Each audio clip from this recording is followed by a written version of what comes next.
My entitled ex-wife demands that I buy her stepdaughter a car or she will cut off our kids. Now, she is begging for us not to press charges. I have a set of twins, Violet and Onyx, with my ex. We were the definition of trailer trash. There was DV on both ends, but because I was 6'5", I was always the problem. 2 years after our kids were born, Trisha called the cops on me when we were high and drunk. They found hard substances on me, and I got locked up for 6 years. Trisha moved on immediately with a guy from the trailer park. Her boyfriend didn't want the twins with them, so they stayed with my mom. I'm so glad she wasn't vindictive and brought the kids to see me every Friday. During my time in prison, I got clean for my kids and also got my GED and associate degree. I read a lot of science books and fell in love with physics. So once I got out, my mom helped me out while I finished my bachelor's in mechanical engineering. I moved my mom and kids out of the trailer park into a nice house in the suburbs once I had a decent job. My ex took the kids one weekend a month, even though her now husband still didn't like my kids. Fast forward to now, I bought my kids cars and my son took his when he visited his mother. The next day, my ex called me demanding I help with her kids. She explained that they're struggling and her husband's oldest daughter is now complaining about not having a car. I told her she was not my responsibility, and neither were her kids. She said that she'd cut my kids off if I didn't give her what she wanted. I explained that I didn't care, and she'd be better out of our lives. Later, my kids told me about a text they got from their stepsister saying they're being horrible siblings. Their mom then sent them a text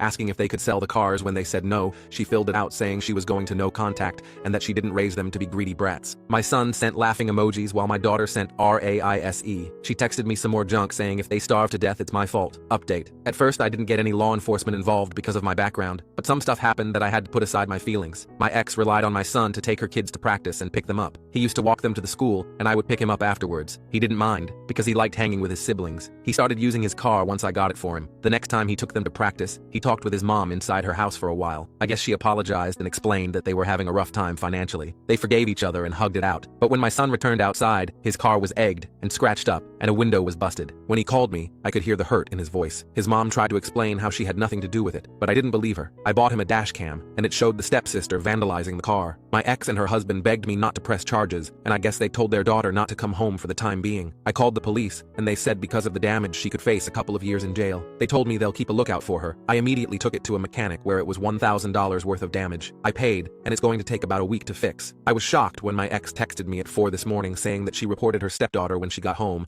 and the police took her. I'm shocked she did that, but I'm glad.